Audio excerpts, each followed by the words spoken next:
এই আসামিদের বাইরে বের করে দেশের পরিস্থিতি অস্থিতিশীল করা হচ্ছে। এই আমাদের পরমারাধ্য দেবী মা কালীর নামে যে ধরনের কুরুচিপূর্ণ বক্তব্য দিয়েছে, আমরা এই বিরুদ্ধে দ্রুত ব্যবস্থা নেওয়ার জন্য সরকার এবং প্রশাসনকে দ্রুত ব্যবস্থা নেওয়ার জন্য অনুরোধ জানাই। যদি ব্যবস্থা না নেওয়া হয় তাহলে আমরা আমাদের প্রতিবাদ জারি রাখবো।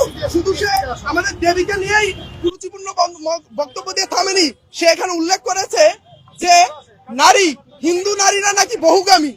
এই ধরনের নারী বিদ্বেষী কথাবার্তা বলে সে এখন পর্যন্ত কিভাবে তার আইডি, তার কিভাবে ফেসবুক আইডি এখন পর্যন্ত অক্ষুণ্ণ রাখে। প্রশাসনের কি উচিত না এই পোস্টটি অপসারণ করা, তার আইডিকে স্থায়ীভাবে বহিষ্কার করা? কিন্তু প্রশাসন এখনো চুপ। কেন প্রশাসন চুপ? তারা এরকম নারী বিদ্বেষী, তারা বলে হিন্দু নারীরা নাকি বহুগামী এবং তারা নাকি কখনো এক পুরুষে আসক্ত না। এই ধরনের নারীদের বিরুদ্ধে এই ধরনের বক্তব্য আমরা তীব্র নিন্দা জানাই এবং এই ফারাবিকে কঠিন ব্যবস্থা আওতায় আনতে হবে। আর আরেকটি কথা উচ্চারণ করেছে, নজরুল জাতীয় কবি, সে কালী মায়ের জন্য সে অনেক সঙ্গীত রচনা করেছে এবং সে কালী সাধনার বিষয়ে অনেক লিখেছে। তাকে লিখেছে সে নাকি কালী সাধনা করে সে অসুস্থ হয়ে গেছে। এই ধরনের বাজে মন্তব্য এবং এই আমাদের যে মন্ত্র সাধনা, হিন্দু ধর্মের যে মন্ত্র সাধনা, এই মন্ত্র সাধনাকে তিনি ভুলভাবে উপস্থাপন করেছেন। এই আমাদের যে হিন্দু ধর্মের পূজা পদ্ধতি, এই পূজা পদ্ধতিতে কালী মায়ের যে আরাধনা, এটা খুবই পরম পবিত্র এবং খুবই আধ্যাত্মিক একটা বিষয়। আমাদের কোটি কোটি হিন্দুর বুকে তিনি আঘাত হেনেছেন এই কথা বলে যে মন্ত্র সাধনার মাধ্যমে নাকি নজরুল সে অসুস্থ হয়ে পড়েছে এবং সে নারীদের বিরুদ্ধে এরকম হেট স্পিচ দিয়ে এখন পর্যন্ত সে তার আইডির থেকে পোস্ট পর্যন্ত অপসারণ করেনি। আমরা প্রশাসনকে অথর্ব, এই প্রশাসনকে অথর্ব নাকি কোনো ব্যবস্থা নিতে পারে না? নারীদের দেশে এত ধর্ষণ হচ্ছে, কোনো ব্যবস্থা তো নিতেই পারতেছে না। অন্যদিকে এখানে নারী বিদ্বেষী কথাবার্তা ছড়িয়ে যাচ্ছে। সে এই ধরনের ফারাবি, জঙ্গি ফারাবি, আমি বলবো জঙ্গি কুলাঙ্গার ফারাবি।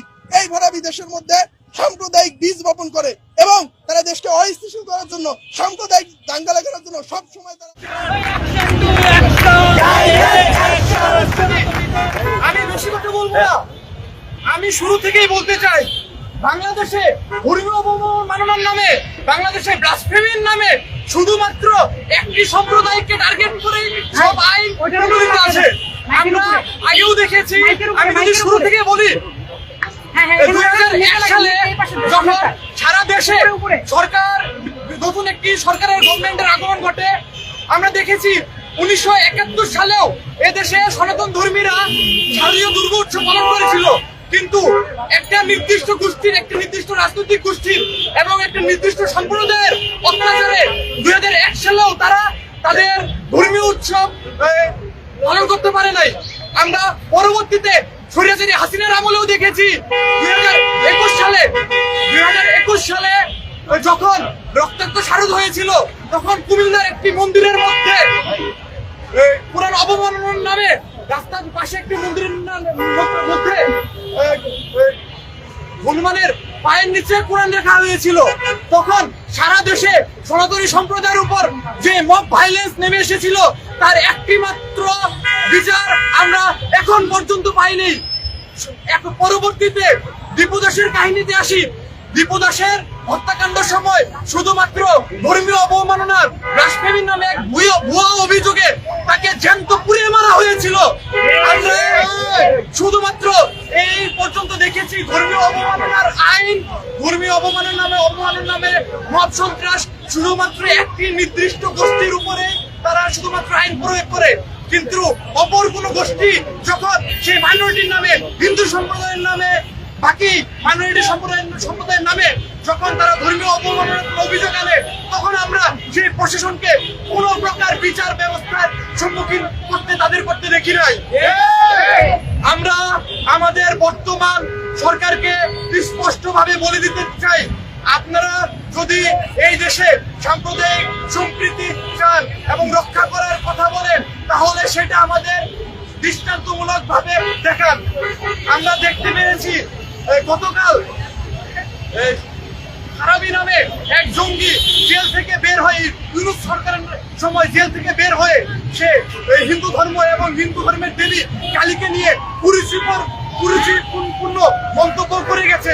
কিন্তু আমরা এখন পর্যন্ত তার সোশ্যাল অ্যাকাউন্টে তার ভেরিফাইড ফেসবুক পেজে ব্লগিং এর নামে একটি নির্দিষ্ট ধর্মের উপর যে রুচিপূর্ণ মন্তব্যগুলো করে গেছেন, আমরা এখন পর্যন্ত আমাদের ডিবি বলে, আমাদের পুলিশ বলে এবং আমাদের কোনো প্রকার প্রশাসনের আইন শৃঙ্খলা বাহিনী বলে আমরা কোনো প্রকার বিচারের সম্মুখীন করতে তাদের দেখি না। তাহলে কি আমরা বলবো যে শুধুমাত্র ধর্মীয় অবমাননার বিচার শুধুমাত্র এক সম্প্রদায়ের জন্য?